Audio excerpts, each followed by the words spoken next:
Buenos días, jóvenes, o buenas tardes, o buenas noches, según la hora que estás mirando, pues de repente el video.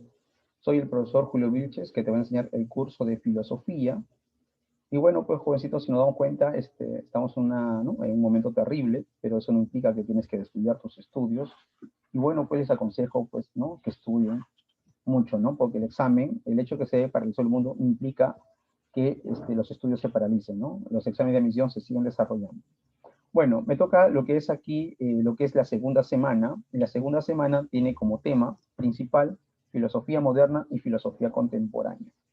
Bueno, ¿qué vamos a hablar ¿no? de estas cosas? ¿Cómo va a ser ya, cómo voy a llevar a cabo lo que es la metodología?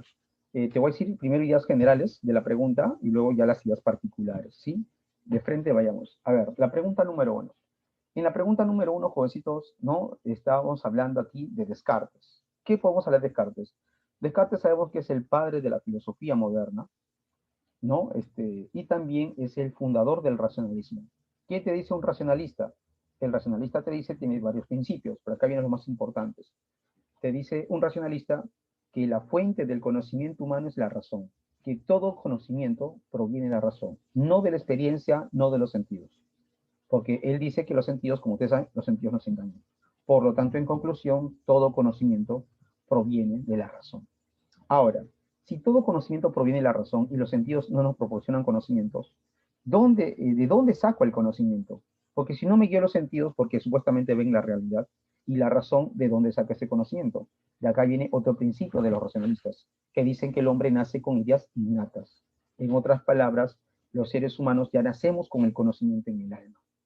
¿Se entendió hasta ahí? Ahora, y viene la pregunta. Y si ya nacemos con el conocimiento en el alma, tal como lo decía Platón, también Sócrates, ahora nos preguntamos de dónde sacamos ese conocimiento que está en el alma. O sea, ¿quién lo puso ahí? Y Descartes dice que el conocimiento que está en el alma lo puso Dios. ¿Se entendió? Por eso que Dios es el garante del conocimiento humano. Dios pone el conocimiento en el alma. Acuérdate lo que dijo Agustín de Hipona, que Dios ilumina el alma, pone sabiduría, pone el conocimiento, igualito. ¿Verdad? Sino Dios pone conocimiento en el alma y nosotros para sacar ese conocimiento en el alma que usamos la razón. ¿Sí? Por eso que dice aquí Descartes que nosotros nacemos con ideas innatas. A eso se le llama el ignatismo nociológico. Ignatismo viene de ignato, nociológico, conocimiento. ¿Qué es innato a nosotros? El conocimiento. La experiencia, la experimentación no nos dan conocimiento. Todo conocimiento se logra vía ¿qué? La razón o el pensamiento. Ahora, Descartes cuando está en la universidad, ¿no? Va a llegar a una conclusión. Imagínate, usted llega a la universidad y termina en la universidad y dice, bacán, tenemos todo conocido, soy un sabio. Ya. A Descartes le va a pasar lo mismo que a mí me pasó, que cuando yo terminé la universidad, y también Descartes cuenta que cuando terminó la universidad se dio cuenta que no tenía ningún conocimiento. Que en vez de tener conocimientos que tiene, opiniones. Entonces Descartes dice, ¿en quién confía? ¿Por qué Descartes, profe, no va a desconfiar de todos los conocimientos de su época? Acuérdate que Descartes está en una época histórica, donde está la pugna entre las ideas renacentistas y las ideas, pues, no, medievales. ¿Qué dicen los renacentistas? Que el hombre es un ser libre. ¿Qué decían los medievales? Que el hombre tiene un destino. ¿Qué decían los renacentistas? Que la Tierra gira alrededor del Sol. ¿Qué decía los medievales? Que la Tierra es el centro del universo y todos los astros giran alrededor de ella. Entonces, cuando Descartes tiene una universidad, se da cuenta que no sabe nada. Entonces, ¿qué decía Descartes? Bacán. Dice, si yo no tengo ningún conocimiento, y mis maestros, en vez de darme certezas, me han causado, más bien, puras dudas, entonces, ¿qué va a decidir Descartes? Entonces me doy cuenta de algo, que yo mismo voy a encontrar mi propia verdad. Voy a desconfiar de todo lo que me han dicho. Y voy a encontrar mi propia verdad, mi propia certeza. Y ahora dice él, ¿pero qué voy a hacer para encontrar mi primera verdad? Porque Descartes es el primero que va a decir, voy a dudar de todo. Ahora, pero ¿cómo va a dudar de todo? Va a aplicar su famosa duda metódica. Él dice, mi duda no va a ser como los escépticos, que los escépticos no usan su método para dudar de todos los conocimientos y dice que no se puede conocer nada. Tampoco mi duda es la duda cotidiana, que una persona se pone a dudar, profe, está filosofando, no, de repente dudando que su placa le engaña o no le engaña. Esa duda no, es la duda natural. La duda que tenemos ahora es una duda filosófica. ¿Para qué va a dudar Descartes? Para encontrar una verdad. Él va a usar la duda metódica para encontrar su primera certeza, su primera evidencia, que de ahí se base o se fundamente todo conocimiento humano. Por eso que la primera duda, en el primer paso de la duda metódica, cuando va a dudar todo, el primer paso de la duda metódica, ¿cuál va a ser, profe? Va a ser los sentidos. Profe, ¿por qué los sentidos? Porque los sentidos siempre nos engañan. No dice, profe, que tengo frío. Profe, hace frío, pero el frío no existe. Sabemos nosotros por física. Por lo tanto, los sentidos nos están engañando. Porque no hace frío, porque el frío no existe. Profe, está oscuro. La oscuridad tampoco existe. Entonces, profe, los sentidos nos están engañando. Entonces, el único que nos da la verdad, profe, que sería la razón, diría. Por lo tanto, el primer paso de la duda metódica, dudar de los sentidos. Los sentidos nunca nos van a dar una certeza. Ahora, ¿de qué va a dudar? De la realidad. ¿Por qué duda, profe, de la realidad? Porque dice, pues, jovencitos, que la realidad de una u otra manera, ¿verdad? ¿Sí o no? Dice, ¿no?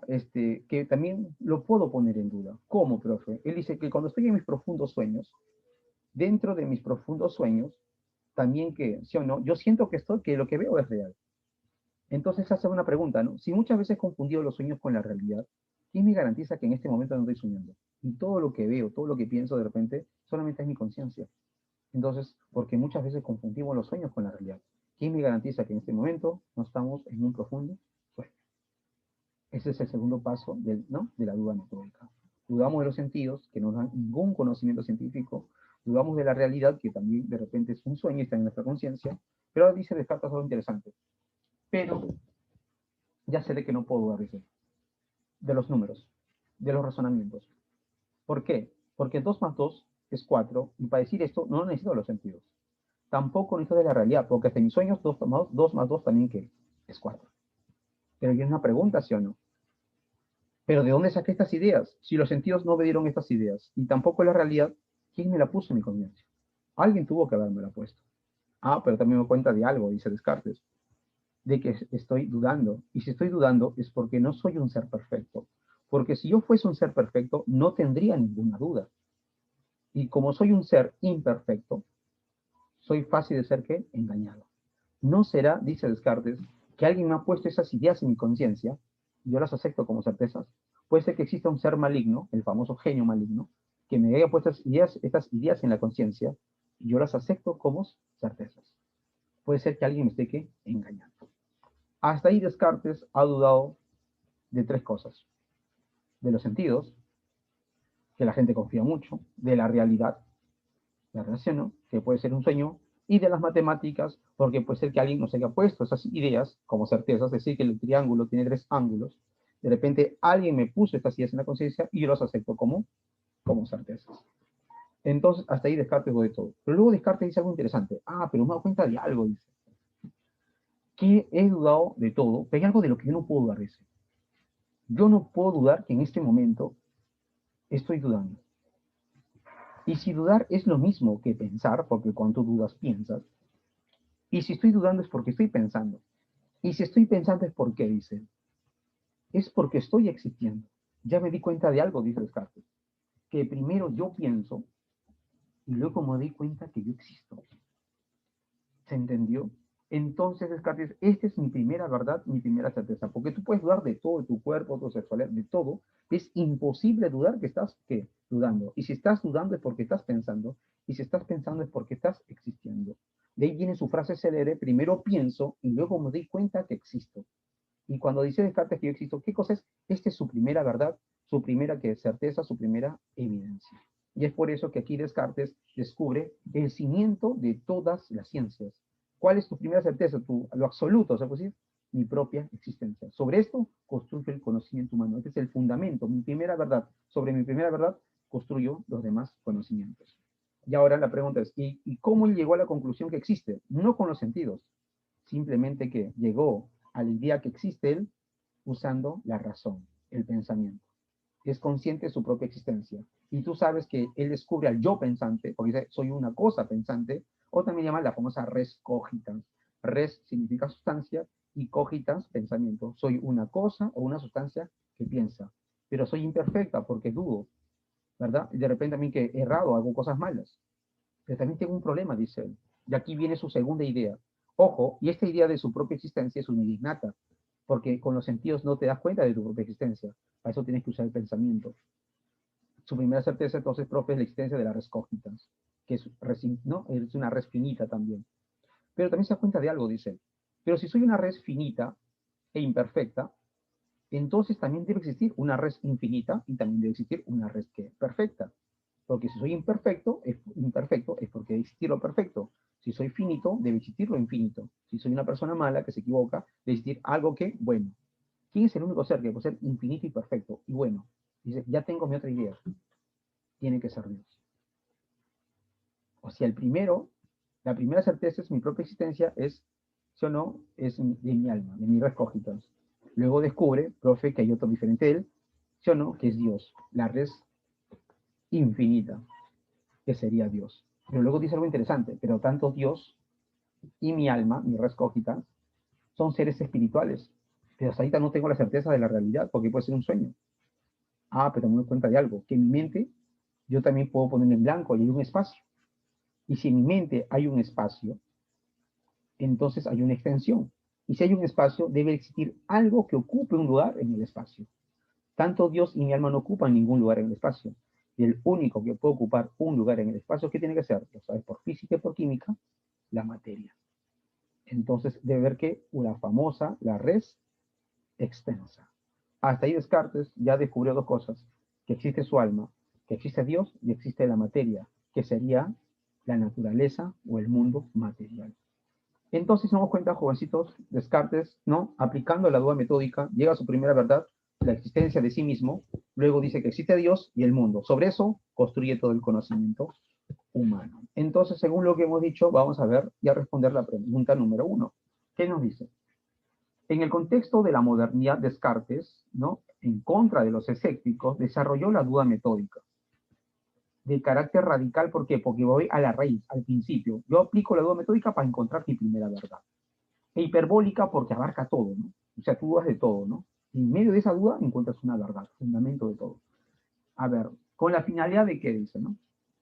¿Con qué es la finalidad? Mostrar el cogito en tanto idea ficticia. El cogito es el pensamiento, en tanto idea ficticia. O sea, dime, ¿el pensamiento es una idea ficticia? ¿Tu alma es una idea ficticia? ¿El yo pensando es una idea ficticia? ¿O es una idea innata? Sabemos que esto es una idea innata, ¿no? Mostrar el cogito como idea ficticia, no, falsa, salada. Elaborar ideas claras y distintas que sustituyan las ideas innatas, no, porque las ideas innatas, ¿verdad sí o no? Son las ideas claras y distintas. Acá hay una contradicción. La C, hallar certezas que permitan justificar la filosofía, no. La filosofía es al revés, más bien justifica qué cosa, las certezas, una verdad. Con la filosofía encontramos la verdad, no al revés. Y acá dice descubrir evidencias que permitan fundamentar la ciencia, sí. Eso es la respuesta. Y si no me crees, vamos acá, hay un pequeño esquemita, desarrollo de, ese, ¿no? de esa clave, que dice, ¿no? Ahí está Descartes, ahí está Dios. ¿Dios qué hace, profe? Dios nos proporciona ¿de qué? De ideas innatas. ¿Cuáles son las ideas innatas? Que con la duda metódica hemos llegado a la conclusión que existen, perdón. ¿Sí o no? El yo pensante, la res cogitans, Dios, la res infinita, y el mundo, la materia, la res extensa. Pero para llevar a la certeza de estas ideas que están dentro de mi alma, que aplico la famosa duda metódica. Con la duda metódica llego a estas verdades, que son la base, el fundamento del conocimiento humano. Esta es diferente de quién? Es diferente a la duda natural. ¿Qué es la duda natural? Lo que los seres humanos comunes y corrientes dudamos, pero no estamos filosofando. Otro, la duda que es escéptica. ¿Para qué es la duda escéptica? Para decir que no tenemos o no logramos ningún tipo de qué? De conocimiento. Sabemos entonces nosotros, profe, ¿qué hace la duda metódica? ¿Sí o no? La pregunta es ¿sí o no? El contexto de la modernidad, Descartes, en contra de los escépticos, desarrolló, relacionó la duda metódica de carácter radical, hiperbólica, con la finalidad de ¿qué? De descubrir evidencias que permiten fundamentar las ciencias. Ahí está tu respuesta, la D. Ahora vamos a la segunda pregunta. Pregunta número 2. Acá viene otro filósofo llamado John Locke. John Locke, tú sabes que es su contraparte de Descartes, y John Locke es empirista, donde dice que el hombre nace sin ideas, nace tabula rasa, mente en blanco, y la fuente del conocimiento no es la razón, sino es la experiencia. Pero acá, si nos damos cuenta, no te está hablando, o no te va a hablar en esta pregunta, sí o no, de la nociología. Acá es la llamada filosofía política. Acuérdate que eres el padre del liberalismo. John Locke dice aquí, ¿no? La pregunta número 2, ¿no? Dice, a portas, o sea, a puerta del bicentenario peruano, muchos políticos enarbolan la idea de la nueva constitución. ¿Qué es una constitución? Es un pacto social, ¿ya? Desde el punto de vista del filósofo inglés sería, ¿no? Sería como desarrollar un nuevo pacto social, ¿no? Un nuevo contrato social, en lo que el Estado garantice la libertad y la igualdad de los ciudadanos. A ver aquí, vamos a desarrollar esta pregunta. ¿Qué nos quiere decir con esto? Te digo de frente. Para John Locke, el hombre es por naturaleza racional. ¿Qué nos diferencia a todos los animales? Que somos racionales, somos libres y somos iguales. Y trabajamos, y producto del trabajo tenemos la llamada propiedad privada. Y eso nos pertenece por naturaleza. O sea, por naturaleza somos racionales, libres, iguales y con el derecho a la propiedad. Dice que eso es estado natural. Así va, estábamos en estado natural, no como primitivos. Pero dice que llegó una etapa de la historia, dice en un momento, que hay personas que no respetaban la libertad del otro. Había personas, ¿verdad, sí o no?, que no respetaban tampoco su propiedad. Y entonces el hombre comenzaba a entrar en estado de guerra. Y como éramos libres, teníamos que pelear para conservar nuestras vidas. Entonces, ¿qué sé yo? Bacán. Entonces, como alguien quiere acabar con esta vida natural, es necesario, ¿qué cosa? Crear el Estado. Pero ya, vamos a crear un Estado ¿para qué? Para que surja la sociedad. Va a surgir la sociedad y el Estado, que vamos a crear los seres racionales todos. Ese Estado no es para que nos someta. Ese Estado no es para que nos controle la vida. Ese Estado más bien es para que garantice nuestra libertad, nuestra igualdad, nuestra racionalidad y nuestra propiedad. Y nosotros elegimos al Estado. Nosotros somos los soberanos que vamos a elegir a nuestros representantes. Y este Estado, para que no sea tirano, no sea dictador, ¿verdad? ¿Sí o no? Va a tener que dividirse en tres poderes, equilibrarlo. Ejecutivo, legislativo, él le llama también federativo, si quieres en la actualidad llamamos el judicial. Para que haga ¿no? Equilibrio de poderes. Pero el soberano es el pueblo. Nosotros escogemos a nuestros gobernantes dentro del Estado. ¿Y qué pasaría, profe, si los representantes del Estado no quieren de repente, sí o no, garantizar nuestra libertad, nuestra igualdad, ¿verdad, sí o no? Y proteger la sociedad, los seres humanos? Tenemos derecho a la insurrección, ¿sí? Porque nosotros nos oponemos a ellos y también los podemos, ¿qué? Sacar. ¿Se entendió? Por eso, jovencitos, que acá John Locke es el padre de, ¿no? De la filosofía, ¿no? Del liberalismo político. Pero ahora viene la pregunta, ¿y en qué no se podría meter el Estado? Ejemplo, si tú tienes 4 enamoradas, ¿sí o no? Y las chicas quieren estar contigo, ¿no las obligas? Es tu libertad. No, que tienes que tener una que el Estado te obliga. No, el Estado no se mete en la vida particular individual de los individuos. Ejemplo, si los homosexuales quieren casarse, tener sus hijos, es su vida. Lo que el Estado garantiza solamente es tu libertad, tu igualdad, ¿sí o no? Y el derecho a la propiedad. Más allá de eso, el Estado no se puede meter. Cómo tienes tus relaciones sexuales, no cómo besas o cómo compras, cuántas parejas tienes. No. Esa es tu vida personal. Es por eso, jovencitos, aquí John Locke, de una u otra manera, permite o propone justamente, ¿sí o no?, que este Estado, que todos los seres humanos nos reunimos, ¿verdad, sí o no?, para crear este Estado y formar un nuevo pacto, un nuevo contrato social. ¿Se entendió hasta ahí? Vamos a ver aquí. A ver, desarrollo. Contrato social. John Locke, jovencitos. John Locke, pues, dice que los seres humanos formamos un contrato. O sea, la sociedad no es natural. El Estado tampoco es natural. El Estado es producto de un contrato social. Nosotros ponemos a los representantes y también los podemos sacar. Este contrato social, jovencitos, ¿no?, defiende nuestros derechos naturales. ¿Qué es un contrato social? Se puede decir que es la Constitución. Ahora, mediante los derechos naturales que tenemos, ¿verdad, sí o no?, jovencitos, va a defender que los derechos naturales es la vida, nuestra libertad y el derecho a la propiedad. Pero ¿quién los defiende, no? Ponemos nuestra Constitución, creamos nuestra Constitución. ¿Y quién va a defender mediante la Constitución nuestros derechos naturales? Es el Estado. Acá se das cuenta, más que de la libertad, está hablando del Estado. Entonces, esta propuesta luquiana, en el ámbito de la filosofía política, es denominada ¿qué cosa? Profe, no entiendo. A ver, aporte bicentenario peruano, muchos políticos enarbolan la idea de una nueva constitución, un nuevo contrato social o pacto social, como quieras llamarlo. Desde el punto de vista filosófico, ¿no?, o del filósofo inglés, Locke sería como, ¿no?, cómo desarrollar un nuevo pacto social en que el Estado garantice la libertad y la igualdad. Te pregunto yo, ¿el Estado es algo natural o es producto del contrato social? Es producto, jovencitos, de un producto o un pacto social.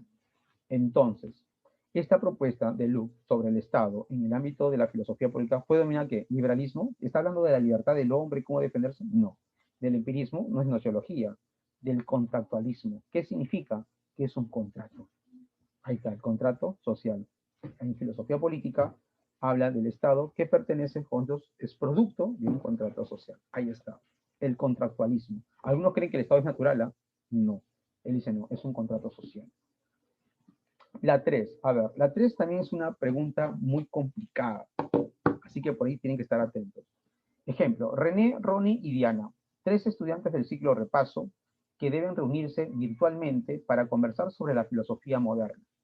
A ver, René acá hace, se puede decir, hace el papel de René Descartes. Johnny hace el papel de John Locke y Diana va a hacer el papel de Hume. A ver, ¿cuál es la característica de estos filósofos? Acá se nos cuenta, vamos a ver lo que proponen cada uno de estos estudiantes del ciclo repaso, decían reunirse virtualmente para conversar de filosofía. El primero afirma que para encender una cera, ¿no? Observa cómo esta va cambiando de cualidades, pero nunca deja de tener una extensión. ¿Qué significa esto?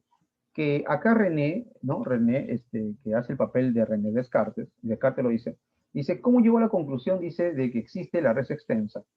Él dice que yo agarro una cera, puede ser una vela, la enciendo, puede cambiar sus cualidades. De sólida se puede volver líquida, de fría se puede volver caliente. Dice, yo puedo cambiar todas sus cualidades, pero hay algo que se mantiene. ¿Cuál es? Su extensión. Eso nunca va a cambiar. Pero entonces, ¿cómo llegó a la conclusión que hay una extensión? Mediante el pensamiento. O sea, las cualidades que te dan los sentidos, esas no son reales. Lo frío, el calor, la textura, el olor, esas cualidades se pueden ir cuando tú transformas esa materia. Pero hay algo que queda, que sería la extensión, que sería pues lo material. Entonces, pero ¿cómo llega a esta conclusión René Descartes? Llega pues jovencito, ¿sí o no? Mediante el pensamiento. Ahora, por su parte, John Locke, o Johnny, sostiene que al comer una manzana, capta las cualidades. Ejemplo, si comemos una manzana, captamos lo rojo, lo dulce, lo suave, la fragancia. Pero desconoce el sustrato sobre la que descansa esas cualidades. Ejemplo, nosotros sabemos que lo rojo no existe, ¿verdad? Lo rojo es una percepción humana. Ejemplo, nosotros los seres humanos vemos a la manzana roja. Te apuesto que un perro la ve de repente negro, otro animal lo ve plomo, otro animal lo ve blanco a la manzana. Entonces la manzana, el color de la manzana rojo, no está en la manzana, es una percepción, es una cualidad. Lo suave es una percepción. El olor, una percepción. El sabor también es una percepción. Entonces son cualidades subjetivas, que ustedes ya lo saben. Pero dice, pero en medio de esas cualidades, dice, de esta manzana, que lo rojo no le hace ser manzana, lo dulce no le hace ser manzana, el sabor tampoco le hace ser manzana. Entonces, en medio de esas cualidades, hay algo que a esta manzana le hace ser lo que es. Le llama el sustrato.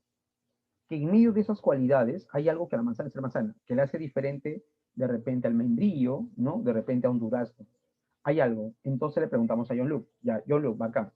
Nosotros con los sentidos captamos cualidades o percibimos cualidades que están en nuestra mente. Pero tú dices que en medio de esas cualidades, ¿sí o no? Hay algo que lo hace manzana, que le llamas el sustrato. Pero dime, ¿tú has visto el sustrato? No, nunca he visto el sustrato.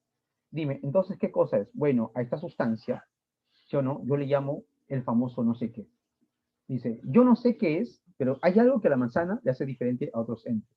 Algo así de repente como en tu casa, dice, ¿no? Cada hermano o cada miembro de la familia tiene su esencia, que lo hace ser lo que es. En medio de sus cualidades, de repente color de piel, tamaño, ¿verdad? ¿Sí o no? De repente su cabello, lo que sea. En medio de esas cualidades hay algo que lo hace ser lo que es él, que lo identifica como tal. Y en medio de esas cualidades hay su esencia. Pero tú puedes ver su esencia, no. ¿Okay? Tú sabes por el pensamiento que hay algo que lo hace ser que lo que es. Lo que dice John Locke, bueno, yo no sé qué es, y él llama el famoso el no sé qué. Pero está ahí, o sea, Descartes, perdón, John Locke dice que existe. Ahora, si Johnny no dice esto, que no, pero desconoce el sustrato sobre la que descansan las cualidades, ahora viene Diana, ¿sí? Si Diana asumiera la postura filosófica de Hume, ¿qué dice Hume? A ver, si para Descartes se puede conocer la res extensa con el pensamiento, que en verdad cuál es el pensamiento. Para Locke dice, bueno, yo no conozco el sustrato, pero yo intuyo que está ahí. Ahora, ¿qué diría Diana, que es hincha de Hume? Te voy a decir el pensamiento de Hume. Hume, jovencitos, es escéptico. ¿Qué es un escéptico? Dice que no se puede conocer la realidad. Si para Descartes se puede conocer la realidad mediante la razón, y para Locke, mediante, pues o no, la experiencia, para Hume la realidad no se puede conocer. Es incognoscible, cosa que es escéptico. Ahora, ¿pero qué puedo decir de la realidad? Nada. De ahí que también es agnóstico. Él no puede ni afirmar ni negar la existencia de la realidad. Entonces le preguntamos a Hume, entonces, ¿qué podemos conocer? Para Hume dice, lo único que podemos conocer nosotros son nuestras percepciones. ¿Y qué son nuestras percepciones? Ejemplo, lo que percibimos, profe, en la noche hace frío, pero el frío no existe, es una percepción humana. Eso podemos conocer. Profe, está oscuro en la noche, y la oscuridad no existe, es una percepción. ¿Se entendió? Profe, la manzana está dulce, la manzana no está dulce, es una percepción. La manzana es roja, lo rojo no está en la manzana, es nuestra percepción, ¿se entendió? Y Hume en el siglo, ¿no?, XIX es consciente de estas cosas, o perdón, en el siglo XVIII, es consciente de estas cosas. Por lo tanto, en conclusión, ¿qué dice Hume por aquí, jovencitos? Yo lo que puedo hablar es qué cosa, de lo que percibo. Más allá de mis percepciones, yo no puedo conocer nada más. Ahora viene la pregunta, ¿sí o no? ¿Y qué opinas de Luke? Acá Hume le va a criticar a Luke. Oye, Luke, si tú eres empirista como yo, porque Hume es empirista, que solamente conocemos lo que percibimos mediante nuestras experiencias, le pregunta, oye, Luke, tú dices que conocemos cualidades, color, olor, hasta ahí te atraco, que eso es lo que podemos conocer. Pero tú me dices que en medio de esas cualidades hay una sustancia, ¿sí o no? Sí. Dime, si tú dices que en medio de esas cualidades hay una sustancia, de que le llamas tú sustrato, ¿verdad, sí o no? Entonces dime, ¿no? ¿Dónde está ese sustrato? ¿Cómo es esa sustancia? Bueno, yo te digo que es un no sé qué. Ya. Si no sabes qué es, entonces, ¿para qué habla de esa sustancia, ese sustrato? Mejor no digas nada. Lo que no ves, lo que no percibes, mejor no digas nada. ¿Se entendió hasta ahí? ¿De qué puedo hablar? De lo que percibimos. Después de eso, nada se puede decir. Es por eso, jovencitos, que acá desarrollamos esa idea, ¿no? De Diana, que es hincha de Hume, dice por aquí. ¿Qué nos dice Hume? Mira, acá está lo que dice Hume. Todas nuestras ideas o percepciones, ¿no?, más endebles son copias de nuestras impresiones, ¿no?, o percepciones. Él dice que las percepciones se dividen en dos, unas llamadas ideas y otras llamadas impresiones. Las impresiones son las inmediatas, como ustedes saben. Ejemplo, ahorita ven que mi pared es blanca, ¿sí? Bueno, de repente la pantalla se ve plomo, pero es blanca, ¿sí? Lo que tú ves ahorita no es tu idea, es tu impresión. ¿Qué significa, profe, impresión? Que tú lo vives, oh, profe, pues yo lo veo, profe, que es blanco. Sí, esa es nuestra impresión. Porque otro animal viene y lo ve otro color, te lo aseguro. Entonces, esa es nuestra impresión. Es una percepción que llama impresión. Luego apagas tu computadora, apagas tu celular, o apagas tu tablet, o tu laptop, luego te echas y comienzas a pensar en la clase. Y dices, oye, la pared del profesor era blanca. Lo que tú estás hablando ahí ya no es de tu impresión, ya es de tu idea. ¿Y qué es una idea? La idea es el recuerdo de la impresión. Pruebas una manzana en este momento, oye, está dulce, ya, esa es tu impresión. Pero luego de 2 horas que ya te comiste la manzana, piensas, oye, qué rica toda esa manzana. Ya, esa es tu idea. ¿Qué es la idea? Es el recuerdo de la impresión. Por eso que para Hume hay ideas con impresión, y esas son las que podemos decir que conocemos. ¿Sí? Ideas con impresión. Pero también hay ideas sin impresión, que nunca hemos visto, pero nosotros decimos que existen. Pero ¿sabes por qué? Por costumbre. Pero que no tenemos ninguna impresión de ella. ¿Cuál sería? La idea de Dios, alma y sustancias.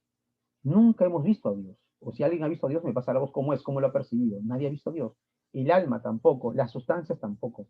Entonces, para Hume, estas ideas son productos de la costumbre. Por lo tanto, es pura metafísica. ¿Y qué propone? ¿Qué significa metafísica? Meta, más allá. Física, naturaleza. Lo que está más allá de lo físico, yo lo rechazo como conocimiento. ¿Qué podemos conocer? Lo que percibimos. Yo percibo impresiones e ideas. Nada más. Después lo demás son ideas productos de la costumbre. Si no percibo, no es conocimiento. Ahora, y si Diana es hincha de Hume, acá René te dice que en medio de esas cualidades de la cera, ¿verdad? Van cambiando sus cualidades, color, olor, sabor, lo que tú quieras, pero nunca la extensión, ¿verdad, sí o no? Por su parte, John Luke, sostiene que al comer, ¿no?, una manzana capta sus cualidades, color, olor, sabor, pero desconoce el sustrato que descansa en las cualidades, que las hace ser manzana. Si Diana sostuviera la postura filosófica de Hume, ¿qué afirmaría? Eso te lo dije, ¿sí o no? Profe, que René y Johnny se equivocan por las mismas razones. No. Ellos tienen diferentes razones para creer en la extensión y para creer en el sustrato. Ahora, ¿René se equivoca y Johnny acierta en todo? No. René se equivoca y también Johnny. La sustancia carece de la impresión, más no de idea. Sí, esta es la clave. ¿Por qué? Porque tenemos la idea de sustancia por costumbre, lo repetimos, que existe una sustancia, una esencia, pero no tenemos ninguna impresión de ella. Nunca hemos percibido una esencia o una sustancia. Eso sería la clave.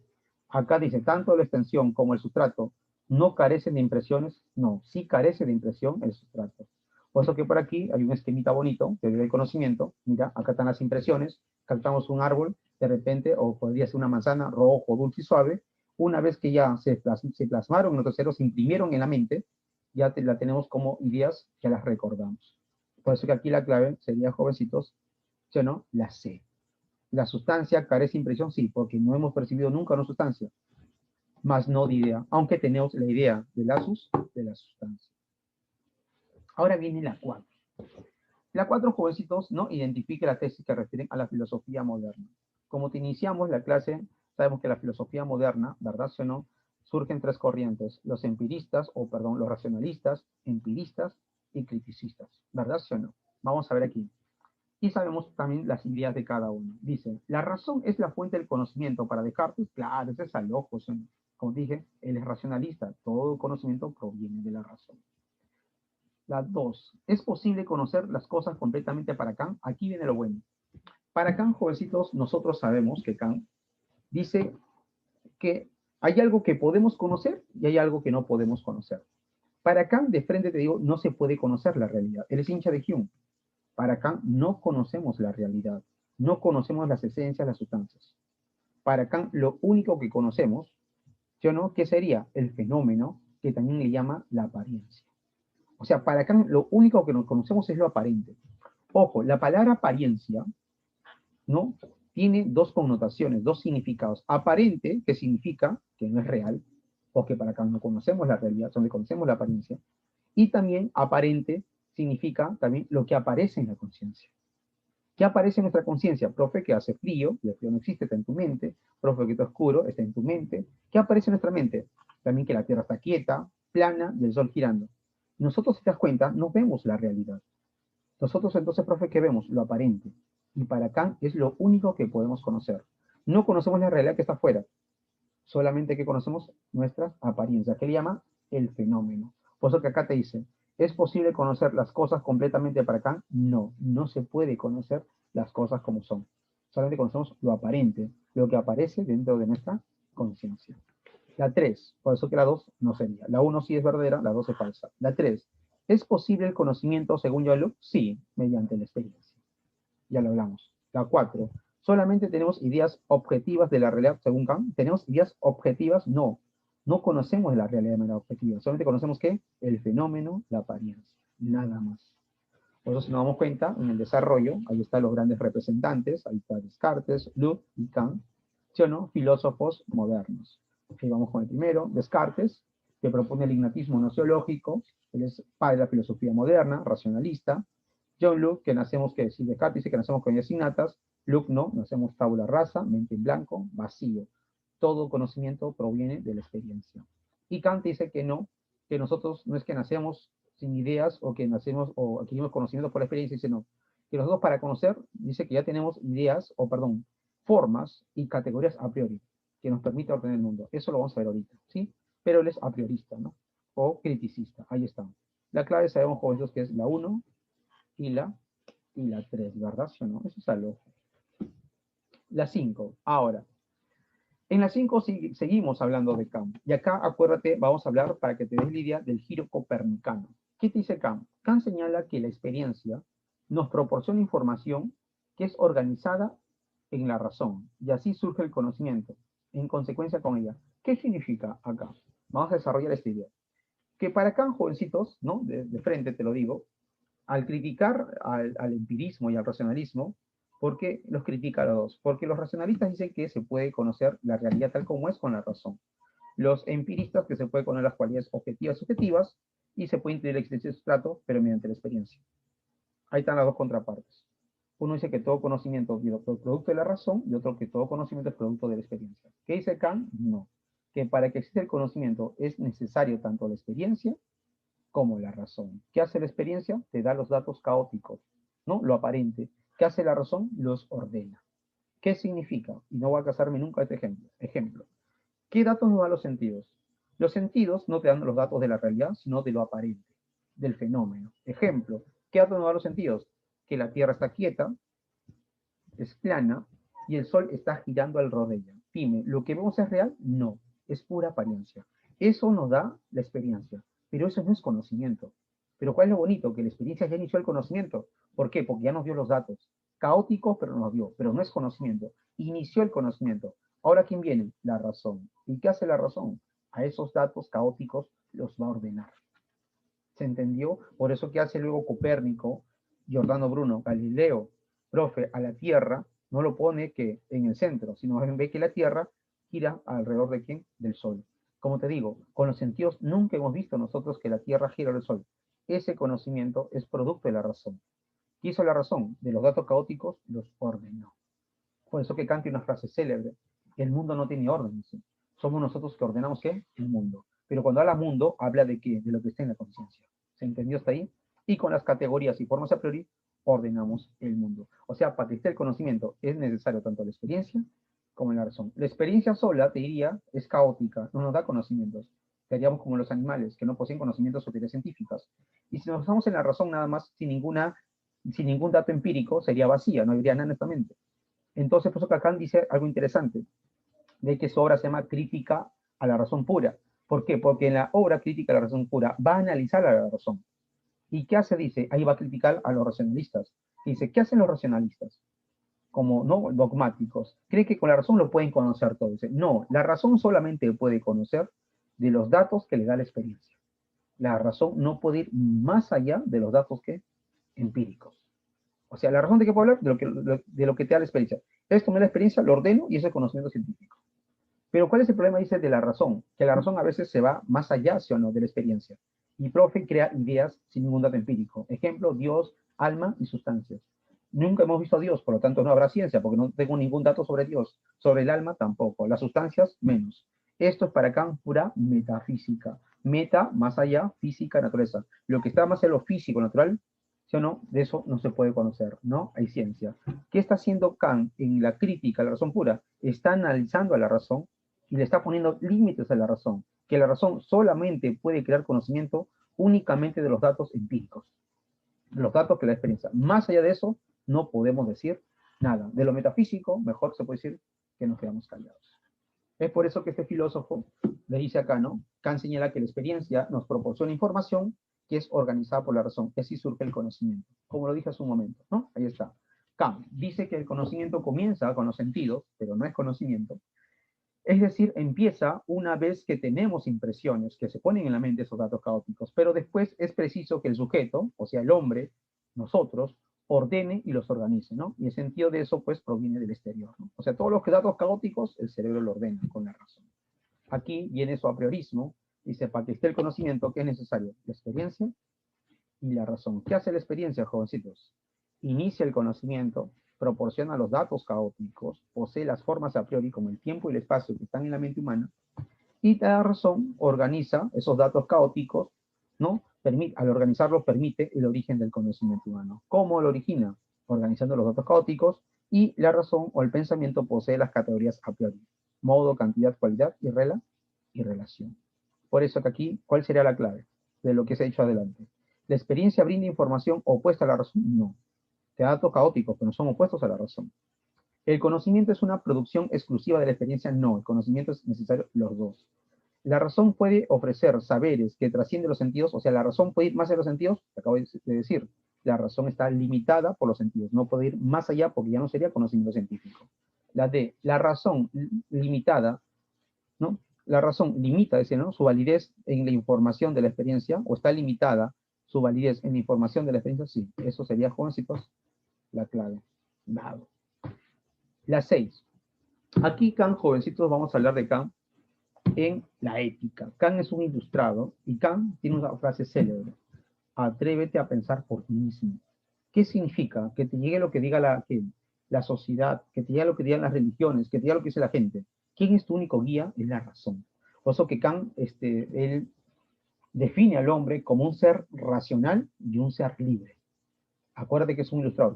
Para todos los ilustrados, el único guía del ser humano es la razón. Le llega lo que diga la sociedad, le llega lo que digan las religiones. No, nuestro guía es la razón. Es por eso que aquí Kant, jovencito, dice, si la razón es nuestro guía y para actuar tenemos que guiarnos por la razón, entonces, ¿qué hacemos para actuar? Para hacer algo bueno. Vamos a ver aquí en la pregunta número 6 lo que nos están pidiendo. Según Kant dice, la razón nos proporciona ideas para poder actuar con buena voluntad. Por tal motivo, una conducta es correcta. O sea, ¿qué sería una conducta correcta para Kant? Para Kant, jovencitos, el máximo bien, nunca te olvides, es hacer algo de buena voluntad. Y viene la pregunta, ¿y cómo hago, profe, yo algo de buena voluntad? Que es el máximo bien para Kant. Se logra hacer algo de buena voluntad cuando hacemos o cumplimos el deber por nuestro deber mismo. Si cumplimos el deber por deber mismo sin ninguna condición, entonces hacemos algo de buena voluntad. Y viene la pregunta, ¿pero quién nos permite cumplir nuestro deber? El que te dice o que nos permite cumplir nuestro deber es la razón. Y para eso, jóvenes, tenemos la libertad. No entiendo, dirías tú. Ejemplo, ¿qué pasaría si tú vas en una combi, una coaster, que están todos sentados y no hay ningún parado y tú también? Y en esos momentos sube una viejita y quiere asiento y al cobrador y al chofer le llega lo que pasa en su combi. Y tú estás ahí y te haces el dormido. Nadie te dice nada, pero por dentro te pregunto yo, ¿tú ves que la señora está con la justa sosteniéndose? Yo te pregunto, ¿no te dice nada el cobrador, el chofer? Nadie. Pero hay alguien internamente que dice, oye, párate, no seas sinvergüenza, ¿sí o no? Paras durmiendo todo el día, no haces nada. Mira a la señora, párate. ¿Quién te dice? Tu conciencia? La razón te está diciendo que actúes como ser humano. En ese momento no puedes con tu razón, con tu conciencia, y te paras. Y tú eliges pararte. Nadie te obliga. Quita tu libertad. Entonces te parece, señora, por favor, disculpe, ¿no? Por favor, siéntese. Ahí estás cumpliendo tu deber por tu deber mismo. No te da felicidad de repente dar el asiento, estás asado. No te causa placer, no te es útil. Entonces, profe, ¿por qué lo hago? Simplemente porque es tu deber. Cumplir con nuestro deber, ¿sí o no? Es hacer algo de buena voluntad. ¿Se entendió hasta ahí? Sin ninguna condición. Por eso que la moral de Kant tiene 3 nombres. Vamos a ponerlo aquí. La moral de Kant. Ah, pero la razón, ojo, ¿qué nos dicta la razón? Nos dicta nuestros llamados imperativos categóricos. Imperativo mandato, categórico que debe ser así. O sea, la razón es la única que nos dicta nuestra moral. ¿No? Un imperativo categórico para el máximo imperativo categórico para el que nos dicta la razón es esto. Que el único, ¿no? O lo único que es un fin es el mismo hombre. Nunca puede ser utilizado como un medio. Ejemplo, saben que ustedes, hay señoritas que usan a sus amigos para quitarle conocimientos para ingresar a la universidad. Una vez que ingresa, la condenada que hace, lo deja botado al chico, ¿no? Le habla todo, ¿no? Lo deja en visto. ¿Qué hizo? Usó a este ser humano como un medio, pero no fue un fin, o sea, no lo quería como ser humano. Igualito los que estamos en campaña electoral, lo mismo.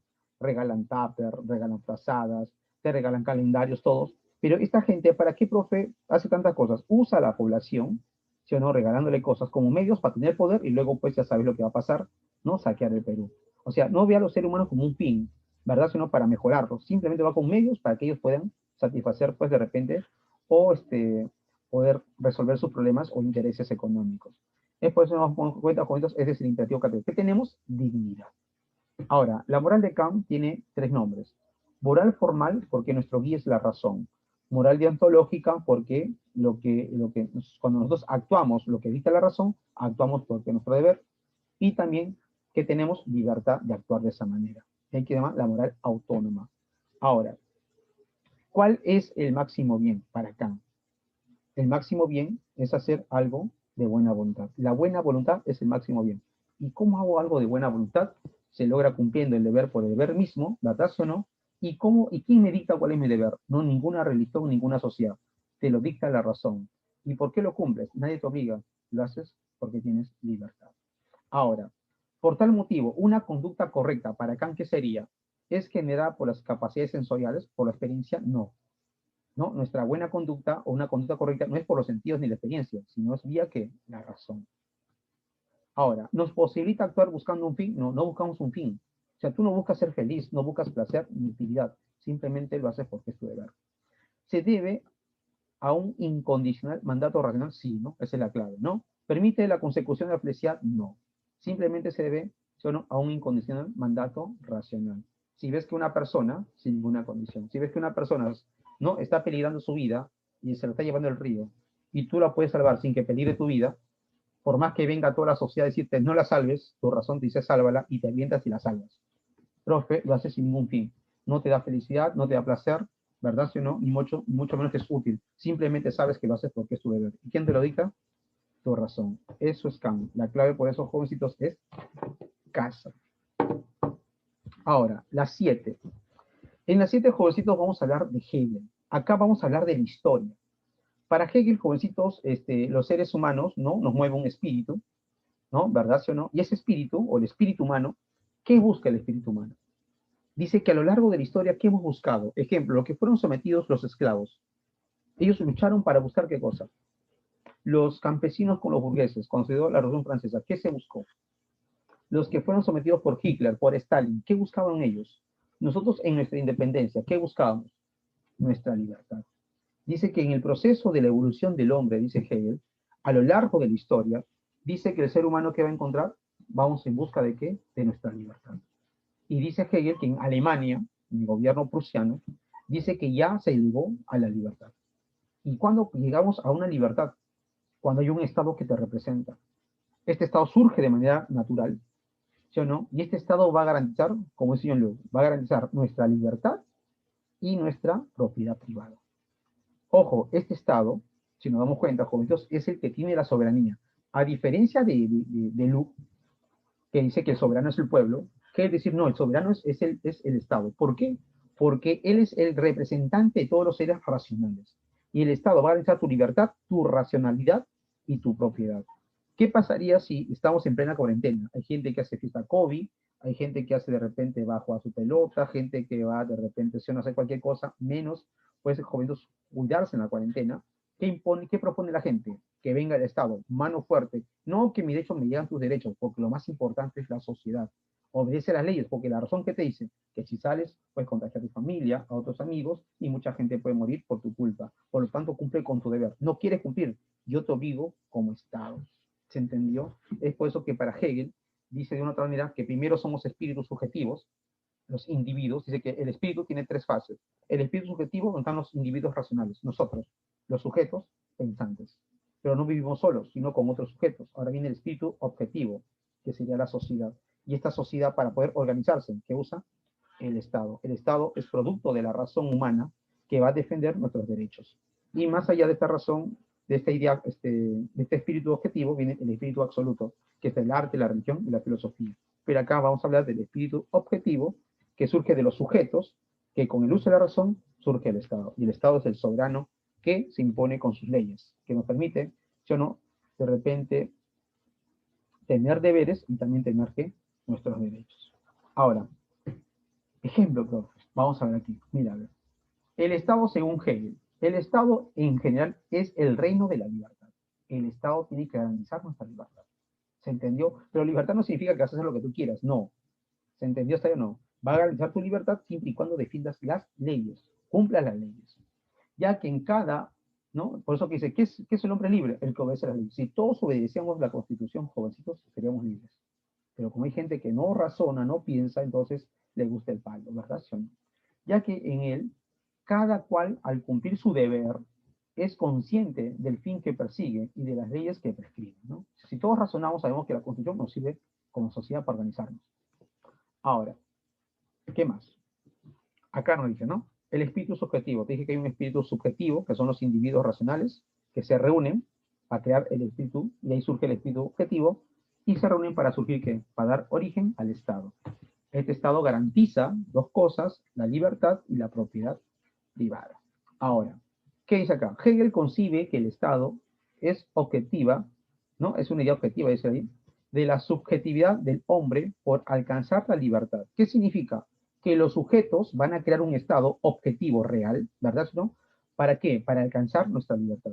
Es por eso que el Estado busca concretizar tal situación. O sea, para Hegel, el Estado defiende nuestra racionalidad y defiende nuestra libertad. En consecuencia, te dice, los hombres no necesitan del Estado, ¿no? Para ser libres, falsazo, ¿verdad? Falsazo. La libertad nunca será realizada, falso, porque según Hegel, en Alemania ya se logra esa libertad. ¿El hombre goza de la libertad gracias al Estado? Sí, este es verdadero. ¿La naturaleza impide un Estado libre? No, el Estado para él es algo natural que tiene que surgir. Ahí está, la clave, casa. La 8. En la 8 vamos a hablar, ya estamos en filosofía contemporánea. Ahí está, en contemporánea está Marx, Nietzsche y Comte. ¿No? Hay otros más, pero son los más importantes. Vamos a hablar de Marx. Aquí Marx está en plena primera y segunda revolución industrial, donde el Estado capitalista, él lo describe con el Estado, la sociedad capitalista lo define como un sistema, ¿no?, económico de explotación, donde toda la riqueza, ¿no?, que producida por los trabajadores se lo lleva una clase social, que dice la burguesía. Por eso que dice que las sociedades están divididas en clases sociales. En la sociedad capitalista están los burgueses y los trabajadores. ¿Qué hace el trabajador? Se somete al burgués. Es explotado, ¿verdad o no? No le da estudios, buena salud, buena educación, simplemente es una mano de obra barata. Entonces, ¿qué hace el trabajador? El trabajador produce bastante riqueza, por ejemplo, hace los edificios, en una fábrica de pantalones, produce un montón de pantalones, pero toda su producción no le pertenece. Se lo agarra el burgués. Solamente le paga un sueldo miserable, mísero, y él se queda con todas las mercancías. ¿Qué va a pasar? El trabajador inconscientemente no le gusta eso.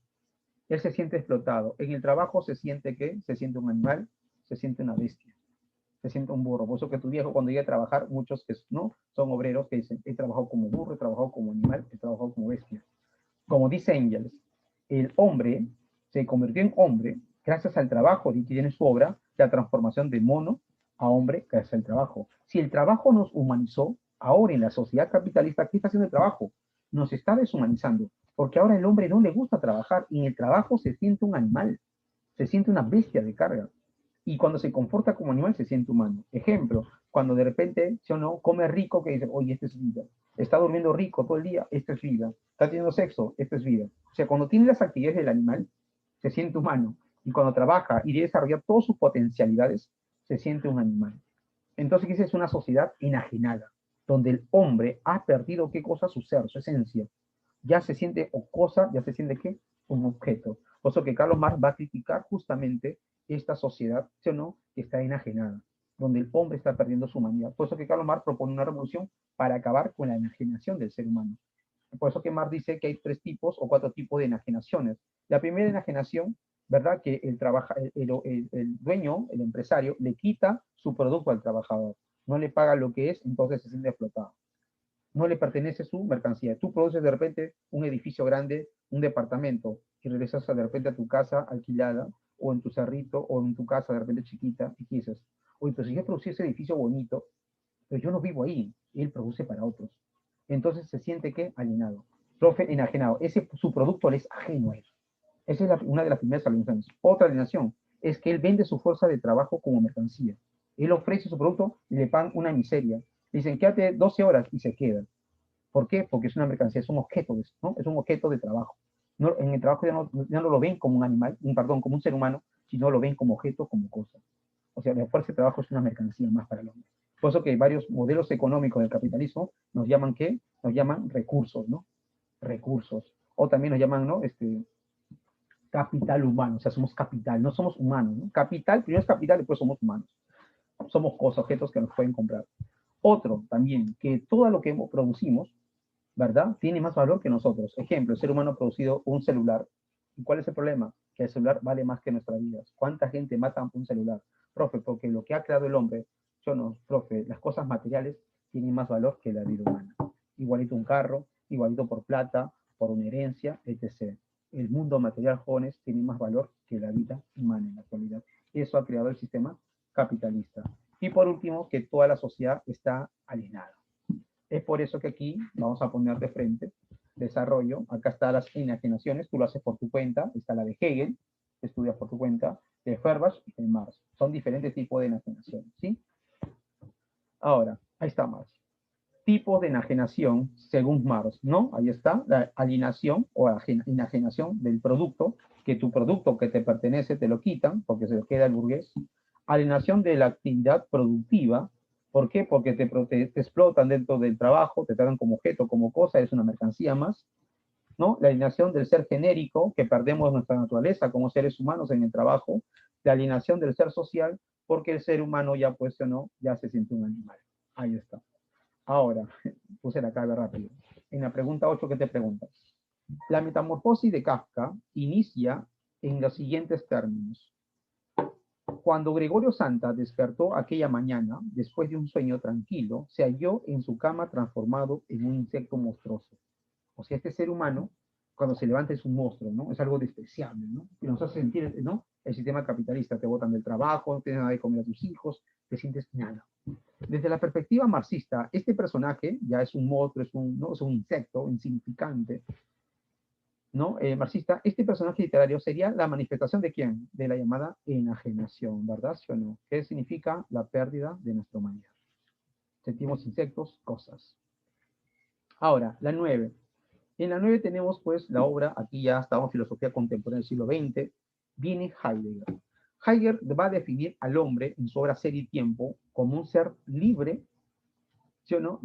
¿No? Y un ser que tiene posibilidad. Pero en síntesis, el hombre es un ser libre. ¿Qué significa? Significa que nosotros, jovencitos, cuando nacemos, diría Heidegger, cuando nacemos no tenemos esencia. Ejemplo, un perro ya es un perro, sabemos que una vaca es una vaca, un burro ya es un burro.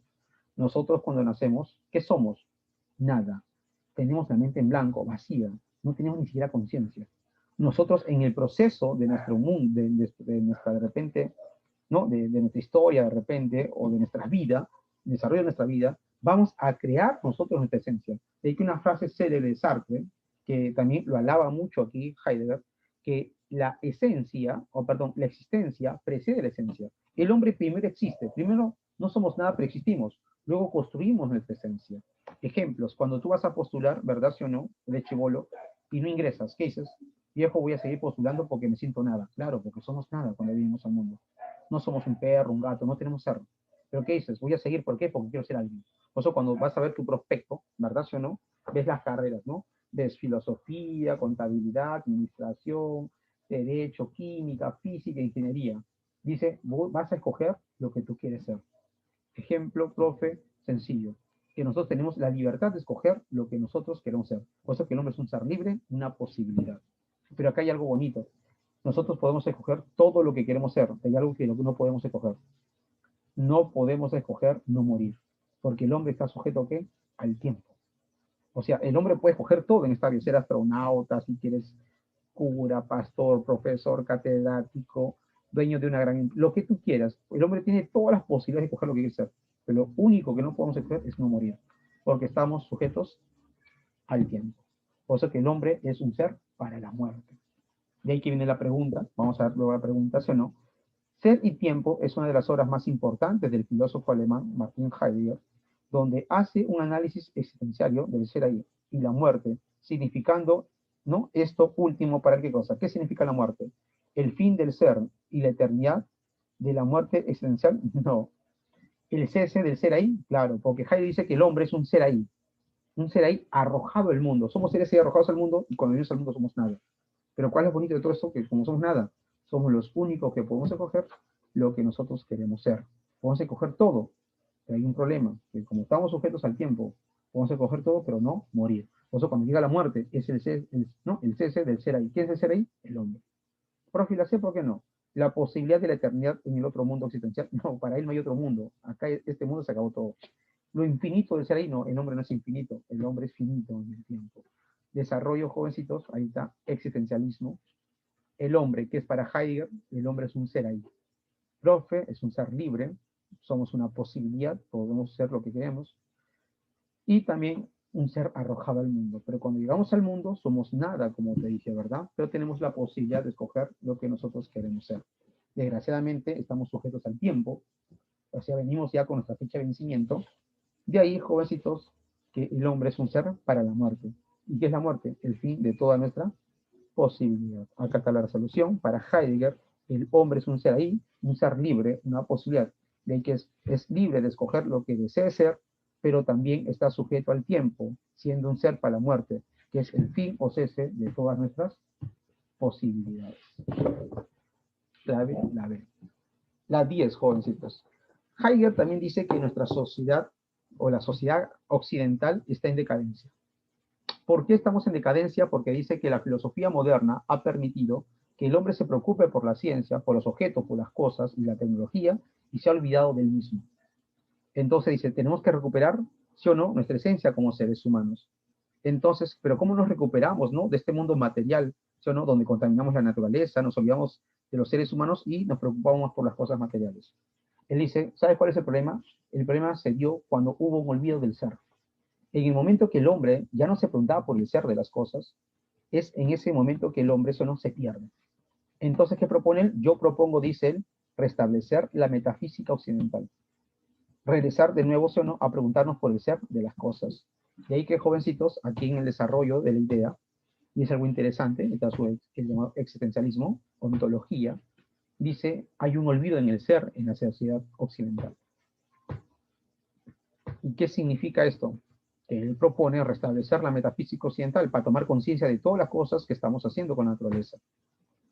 Pero dice, pero para poder restablecerse, ¿verdad o no?, la metafísica occidental, ¿qué pregunta tenemos que respondernos? Y aquí, la pregunta fundamental para regresar pues a nuestros orígenes, él dice, ¿por qué existe algo y no más bien nada? ¿Qué significa? Que los seres humanos ya no interesa de dónde vienen, ¿sí o no? Ejemplo, si tú le preguntas a un idealista, oye, ¿de dónde vienes? Bueno, ya está bien, de Dios, dice, ¿no? Pero si le preguntamos ya, y ahí queda su respuesta de él. Sí, pero la pregunta sería, ¿sí, no? ¿Pero quién hizo a Dios? Ya si para ti el ser de todo es Dios, entonces viene una pregunta, ¿sí o no? ¿Por qué existe Dios y más bien no existe nada? O sea, ¿por qué necesariamente tiene que haber un Dios? ¿Por qué más bien no hubo nada? Esa pregunta ya es profunda, ¿sí o no? O el materialista, para mí es la materia. Ya, ¿por qué existe la materia? ¿Por qué más bien no existió nada? Esa es la pregunta fundamental del ser según Heidegger, que todos tenemos que regresar para preguntarnos de nuestro origen y ahí tomar conciencia de nuestra realidad. Por eso que Heidegger dice algo interesante, ¿no? Dice, es una pregunta fundamental, ¿qué es el ser?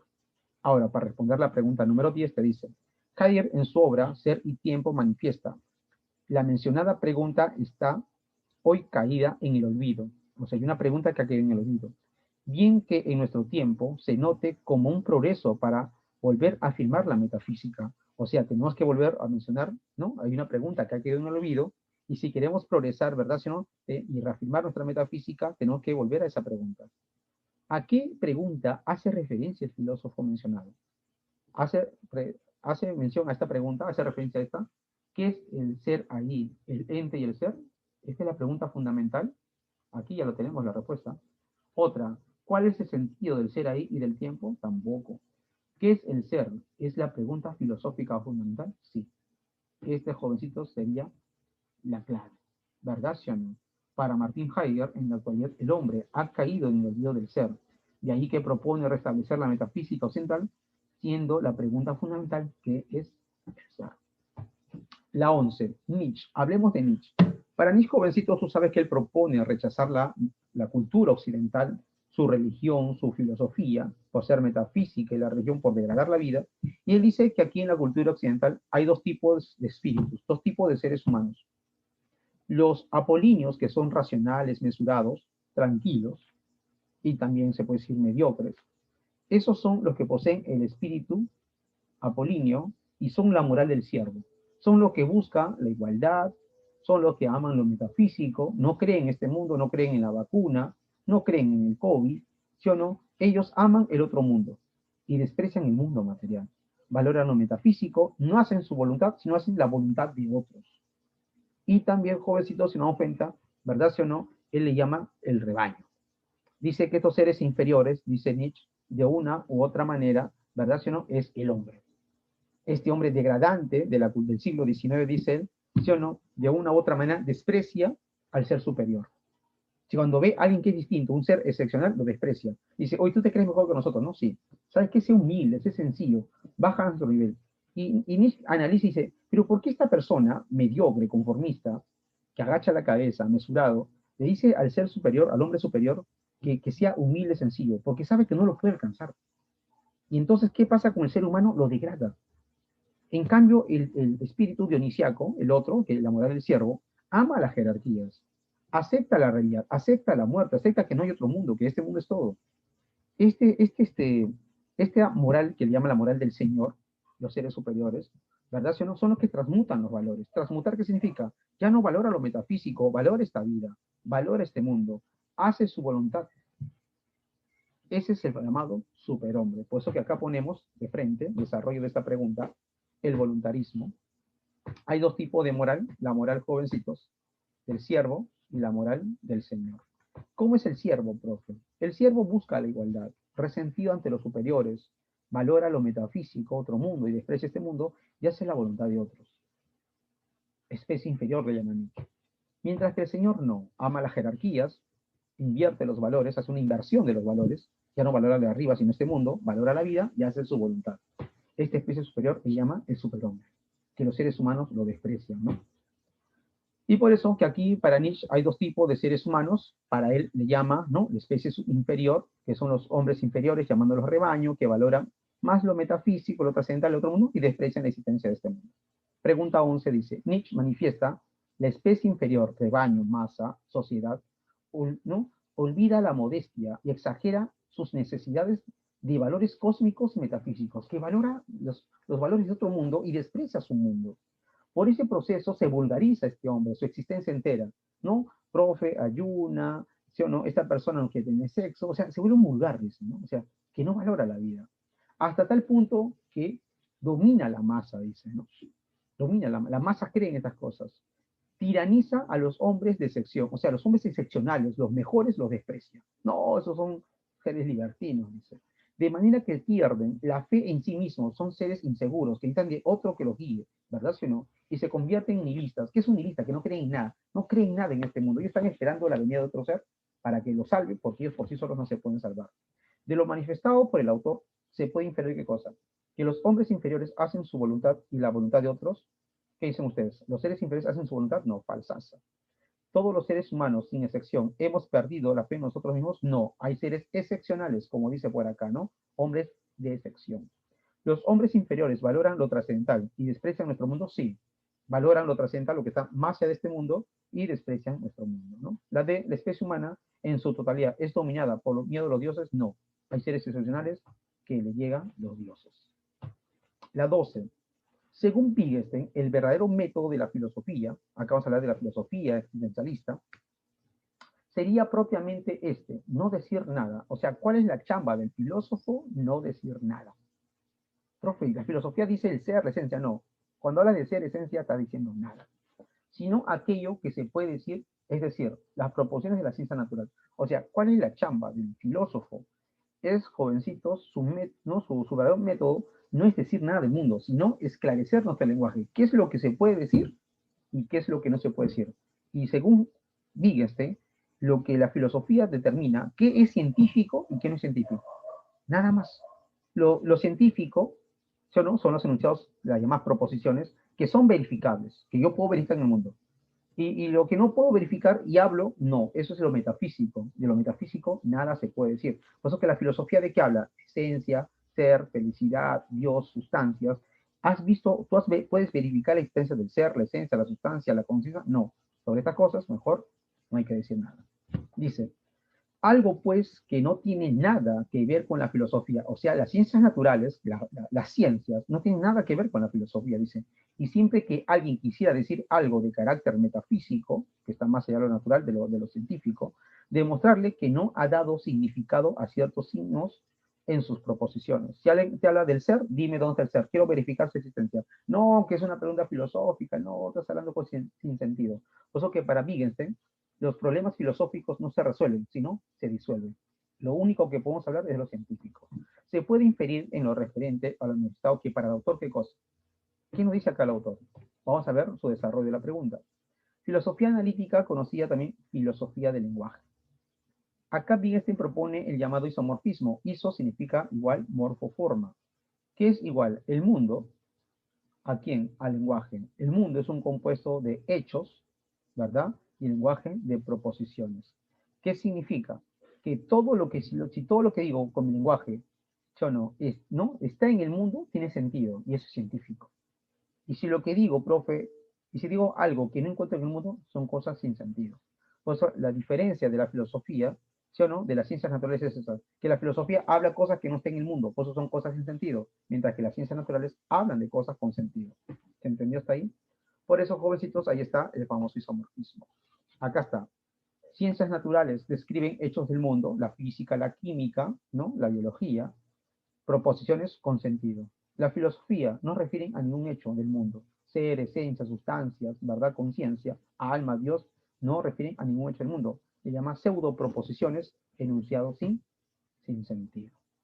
Por eso que por aquí la respuesta que sería, el método de la filosofía no tiene ninguna utilidad, ¿sí o no?, en referencia a las ciencias, falso. La filosofía sí tiene una utilidad en la ciencia, ¿cuál?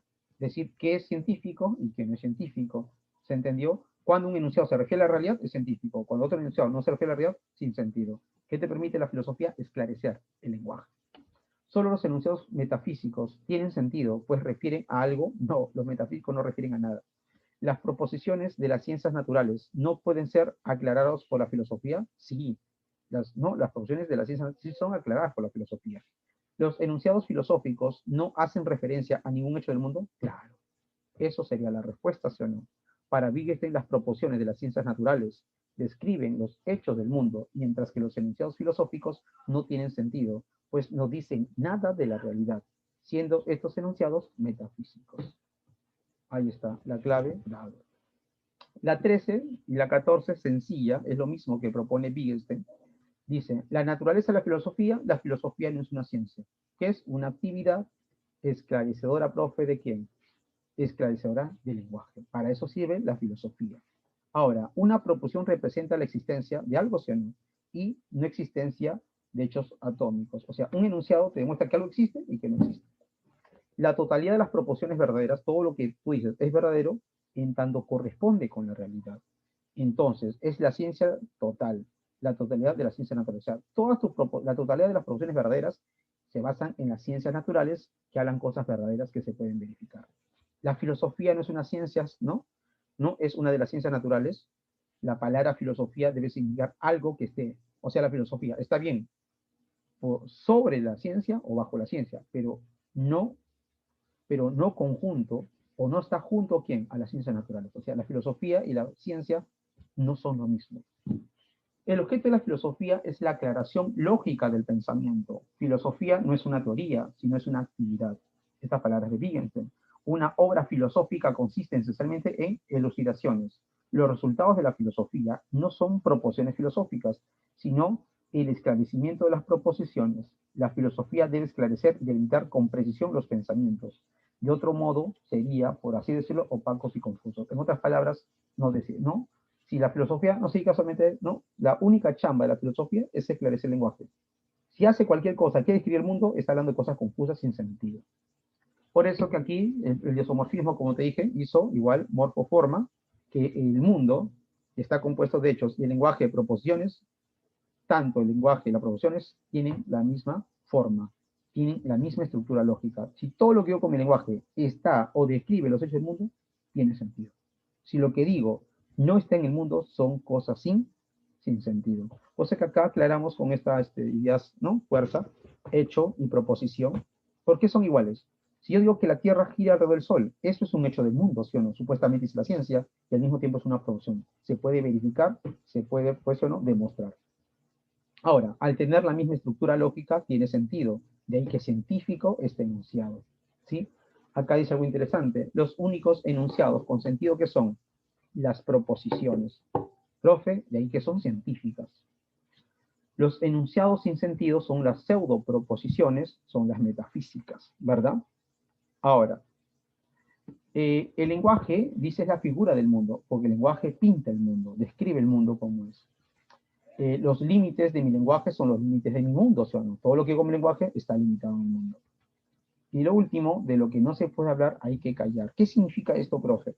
Que de todas las cosas que nosotros, ¿verdad, sí o no, jovencitos, hablamos, si hay algo de lo que hablas y no puedes verificarlo en la realidad, mejor no digas nada. Habla de lo que puedes verificar y tiene sentido. Si lo que tú hablas no está en la realidad, no puede ser verificado por nadie, estás hablando cosas sin sentido. Mejor callamos. Pregunta número 3. Señala el enunciado compatible con lo planteado por Wittgenstein. Los enunciados filosóficos son los únicos que tienen sentido. Como la ciencia, no, los enunciados filosóficos no tienen sentido. La filosofía no es una ciencia, por ello no nos permite esclarecer el pensamiento, no. La filosofía es verdad que no es una ciencia, pero sí nos permite esclarecer el pensamiento. Eso está mal. Los resultados de la filosofía no son proposiciones filosóficas, sino científicas falsas. La naturaleza de la filosofía es la delimitación y esclarecimiento del pensamiento, sí. Eso, jovencitos, es la clave, ¿verdad? Para Wittgenstein la filosofía no es una teoría, sino una actividad que tiene como objetivo la aclaración lógica del pensamiento. Delimita lo pensable de lo impensable. Pues el verdadero método de la filosofía es propiamente este, no decir nada, sino aquello que se puede decir las proposiciones de las ciencias naturales. Y para acabar, pues, jovencitos, la 14, el texto del Tractatus Lógico Filosófico, que hemos puesto esa parte, ¿qué nos dicen? Se infiere. ¿Qué se infiere de ahí? Que las proposiciones solo representan hechos atómicos filosóficos. No, hechos atómicos sí, pero no son filosóficos. La totalidad de las proposiciones verdaderas son de las ciencias naturales y filosóficas. Hasta aquí sí, naturales sí, pero filosóficas no. Alsaza. Las proposiciones filosóficas no son científicas, claro, las proposiciones filosóficas no son científicas. ¿Las proposiciones científicas nos permiten generalizar el pensamiento y el lenguaje? No. Por lo tanto, la clave es casa, ¿verdad? ¿Sí o no? Casita. Las proposiciones son los únicos enunciados que tienen sentido, siendo estas de las ciencias naturales, pues la filosofía no expresa proposiciones, pues estas pertenecen a la ciencia. La filosofía solo esclarece proposiciones. Bueno, jóvenes, un gusto haberlos visto. Va a ser rápido así, porque es un semestral, ¿no? O perdón, un repaso intensivo, ¿no? Nos vemos, jóvenes. Cuídense.